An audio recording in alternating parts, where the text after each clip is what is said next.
Title: New left turn signals along Highway 7 in Richmond Hill.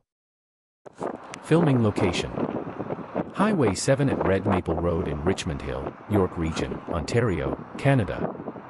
Date recorded, April 19, 2023. As traffic increases following the pandemic, left-turning drivers agree to have the protected left turn signal installed at this intersection.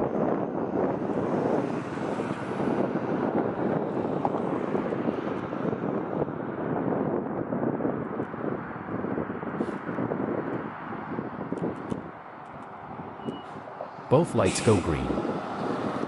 This signal uses the leading protected green arrow to get drivers onto Red Maple Road. It stays green for 6 to 12 seconds before changing. The through signal is a solid or ball green as opposed to an up arrow for through signals.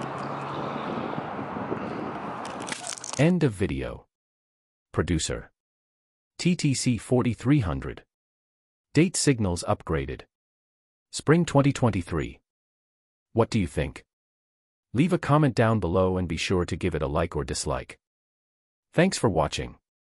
Subscribe to my videos by clicking on the subscribe icon and click on the bell icon to look for updates.